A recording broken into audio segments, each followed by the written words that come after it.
Hello, Hello, Lisa. Trail. Hey, we just wanted to come on tonight and talk about addiction in marriage. We dealt with that. So, in marriage counseling, the counselor, after hearing all how it was affecting our marriage, our life, and how it was affecting him, we told Trail that it seemed like it was a problem for him, and that if he asked him if he needed help getting off of the marijuana, and so Trail said yes, and I just always decided I wanted to quit. I was like, I don't want to be doing this the rest of my life. That was one. I don't want to be that old person who's still smoking. And I was thinking about my health. First, I stopped smoking cigarettes. Cigarettes were just enough cover up for marijuana.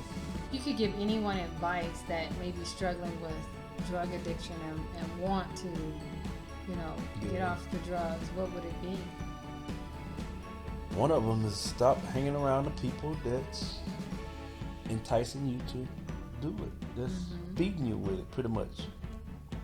Because the people I was hanging around with, I didn't have to, and when I got to the point where I was talking about I didn't have to pay for it or anything, they would give it to me.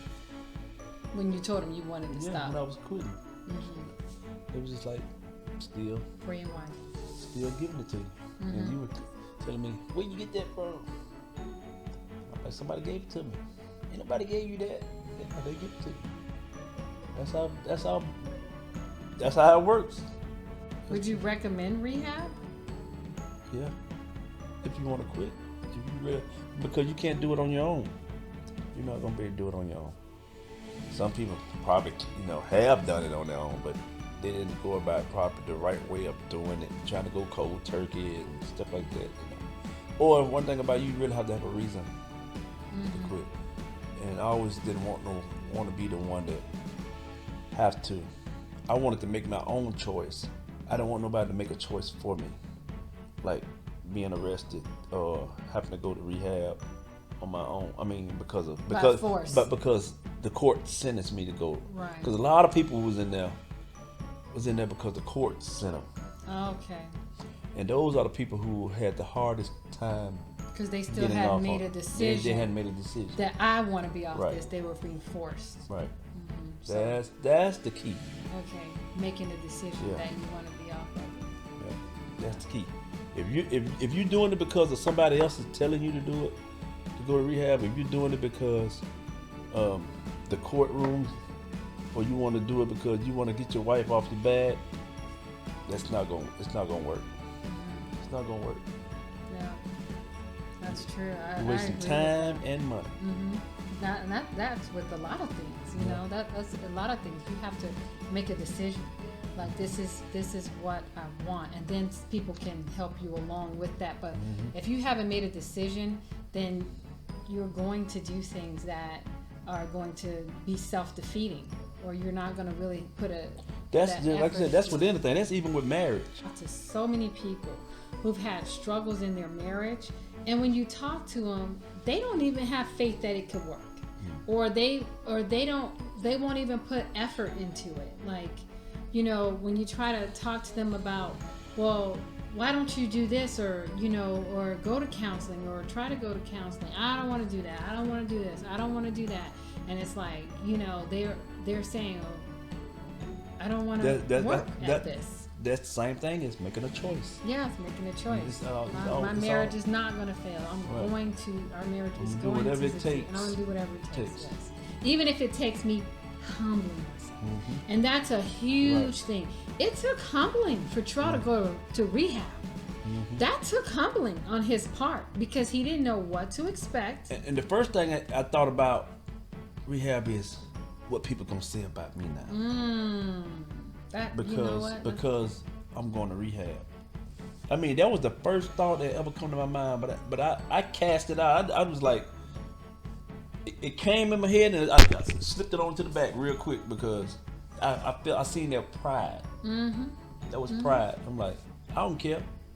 And People don't care about you anyway. I mean, they just, why should I worry about what people think? So I mean, it did come up real quick. I mean, that was one of the first thoughts I had. Wow. Yep. And a lot of people are more comfortable saying, I'm getting a divorce than I'm going to marriage counseling. Isn't that the craziest thing? Like, some people are so embarrassed about going to marriage counseling, but they'll be quick to tell you, I'm getting a divorce. Right. No problem. That doesn't hurt them to say that at all, but it hurts them to say that they're working on their marriage. And that's one of the schemes of the devil. And the people think, the reason I think people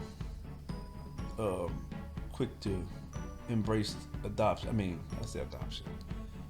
Divorce is because they're familiar with it. They see it so often.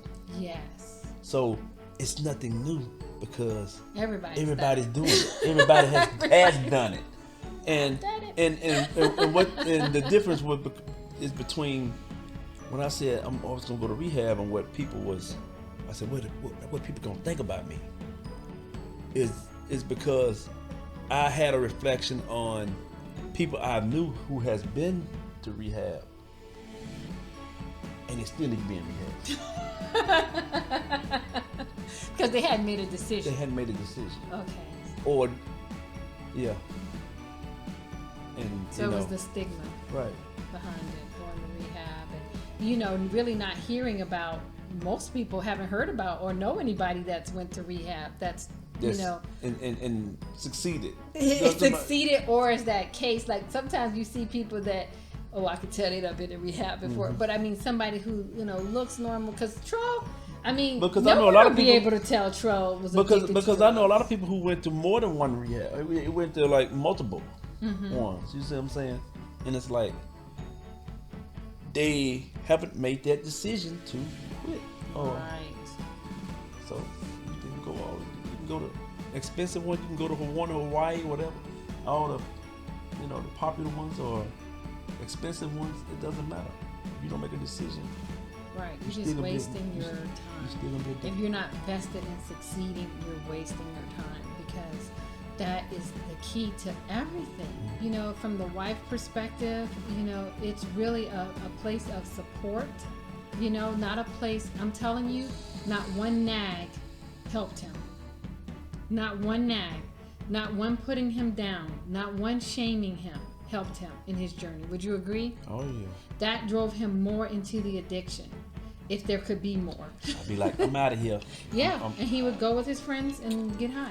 See you when bedtime. Yeah. And so that doesn't work. And the best time to come home is when she's asleep. Mm-hmm. I'm just saying. It was true. And if that's your strategy to shame them or to nag them and to do and it's horrible when the last place you want to be is at home. And that's how I was. I stayed out long as I could till I got tired of sleeping. That way I ain't got to put up with you. I know you sleep. I'm sleeping. You wake up. I wake up in the morning. I'm out the door. Mm-hmm. But I was first and foremost, I was praying for him. I was praying for him a lot. And when you're praying for somebody fervently and praying for them often, and like when he was asleep, I'd be dashing oil on him. He wouldn't know it, but he'd be getting oil dashed. And I would be praying and doing all this stuff, It's hard to be angry at a person that you're praying for so fervently, so passionately, so heartfelt. It just made me think about my mama. I'm probably just way. I'm just saying. Wake up in the morning, look at the mirror, see a little cross on your head, a little oil spot. Okay, that's all we wanted to share. We pray that something we said, something we shared meant something to somebody. I could see Trell wheels turning. I'm Have a blessed evening. Bye-bye.